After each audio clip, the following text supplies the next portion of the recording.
یہ پریسیڈنٹ اچھی نہیں ہے کہ آپ موب کے ذریعے جسٹس کریں، موب کے ذریعے اپنے مطالبات منوائیں اور وائلنس کریں اور وائلنس کے ذریعے کریں، اور یہ چیز کو اچھا نہیں دیکھا گیا۔ اور کیا اب جن لوگوں نے وائلنس کیا اس دوران، مطالبات مان گئے، جو لوگ پرامن رہے وہ تو پرامن رہے، جن لوگوں نے اس سب انسپیکٹر کو شہید کیا اور جن لوگوں نے ان کو گرایا اور یا جو کچھ بھی وائلنس کیا، تو ان کے خلاف کارروائی ہوگی۔ تو اندیا دیا جا رہا ہے کہ ان کے خلاف کارروائی ہونی چاہیے، کہ جو لوگ وائلنس میں ملوث تھے، جو پرامن تھے وہ تو پرامن تھے، جنہوں نے وائلنس کیا ان کے ساتھ جسٹس ہونا چاہیے، کیونکہ کہا جاتا ہے کہ جسٹس تو اللہ کی بھی خوبی ہے، اور دنیا میں انصاف کا نظام نہ ہو تو کچھ بھی نہیں ہوتا۔ تو عدلیہ سے بھی کچھ شکایات نظر آتی ہیں ادارے کی، کہ عدلیہ جو ہے وہ 9 مئی کے مجرموں کو قرار واقعی سزا نہیں دے پائی، اور کیسز لنگر آن ہوتے گئے، اور جس کی وجہ سے اب موب جسٹس کا ایک رواج چل پڑا ہے۔ اور جی ذرائع سے یہ بھی پتہ چلا ہے کہ جو سائبر کرائم کے حوالے سے اتھارٹی بنائی گئی ہے، اس پہ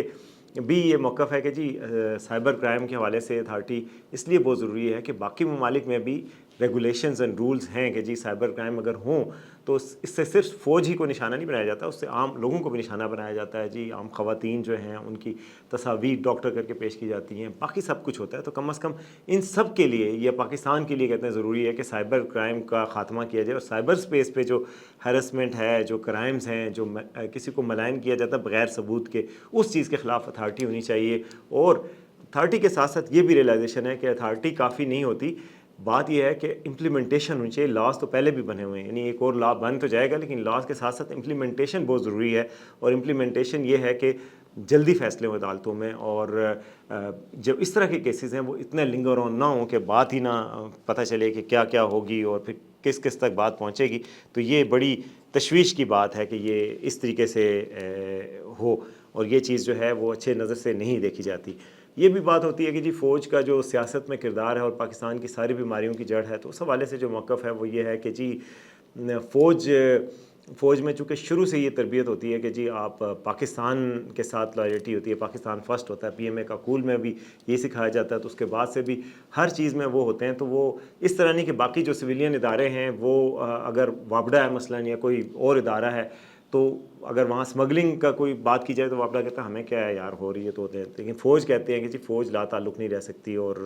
فوج کو اس معاملے میں پھر آنا پڑتا ہے جو پاکستان کا قومی مفاد ہے، کہیں اسمگلنگ ہو رہی ہے، کہیں لوگ تنگ ہو رہے ہیں، کیونکہ فوج بھی عام افراد پہ مشتمل ہے، زیادہ تر مڈل کلاس سے آتی ہے، تو اس میں یہ ریئلائزیشن فوری طور پہ ہوتی ہے، اور یہ کہ کوئی بھی چیز جو پاکستان کو نقصان پہنچاتی ہو اس حوالے سے پھر رسپانس آتا ہے۔ تو پھر اس لیے ضروری ہو جاتا ہے کہ فوج اس میں مداخلت کر کے چیزوں کو ٹھیک کرے، اور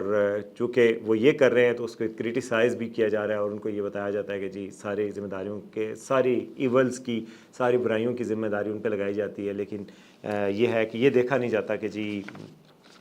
ان کو مجبوراً یہ کرنا پڑتا ہے۔ یہ یعنی موقف ہے ذرائع کے مطابق۔ باقی یہ ہے کہ کل کے حوالے سے بھی یہ جو چلی تھی لاہور میں، یہ بھی کہ جی لاہور میں فوج آ گئی ہے، پتہ نہیں کیا کر رہی ہے، وہ ایک روٹین کی ایک کارروائی تھی، روٹین کی مشقیں ہیں جو کہ ہر کینٹ میں ہوتی ہیں، اور وہ مشقیں ان کی فوج کی پریپیئرڈنس، آپریشنل پریپیئرڈنس کے لیے ہوتی ہیں۔ فیک نیوز کا ایک بازار گرم کیا گیا جس میں بتایا گیا کہ جی لاہور میں فوج آ گئی ہے، پنڈی میں بھی پتہ نہیں کوئی ایکٹیویٹی ہو رہی ہے، کشمیر کی صورتحال، آزاد کشمیر کی صورتحال سے لنکڈ ہے، تو ایسی کوئی بات نہیں تھی۔ اور وہ جو ایکٹیویٹی تھی وہ ٹوٹلی اپنی پروفیشنل ایکٹیویٹی تھی جو کہ ہوتی رہتی ہے، یہ اسی سے متعلق تھا، اس میں کوئی نہیں ہوا۔ اسی طرح جو کور کمانڈرز کے تبادلے کے حوالے سے بھی فیک نیوز پھیلائی گئی کہ جی وہ پتہ نہیں بہت عرصہ پہلے سے جی یہ کوئی میسیج دیا جا رہا ہے اور یہ کوئی کیا جا رہا ہے، ایسی کوئی بات نہیں تھی، وہ بھی روٹین کی تبادلے تھے، اور وہ جو روٹین کے ہونے تھے، اور وہ کیونکہ روز پریس کانفرنس کر کے لوگوں کو اطلاع نہیں دی جا سکتی، تو اس لیے یہ ایک فیک نیوز کا بازار گرم رہتا ہے۔ تو یہ ریئلائزیشن ہے۔ تو یہ جو عمران خان کے خط کے حوالے سے، اور عمران خان نے جو کہا ہے کہ جی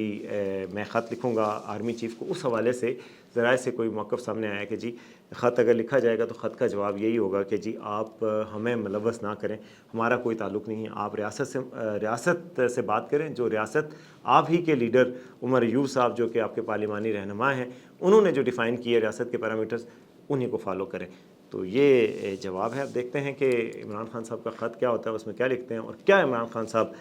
16 مئی کو عوام کے سامنے پہلی بار ان کی کوئی رونمائی ہوتی ہے یا نہیں ہوتی۔ مشکل لگ رہا ہے بظاہر، لیکن یہ ہوگا تو ایک بہت بڑی ایک ڈفرینٹ بات ہوگی۔ تو اب تک کے لیے اتنا ہی، دیکھتے رہیے آج کا سچ۔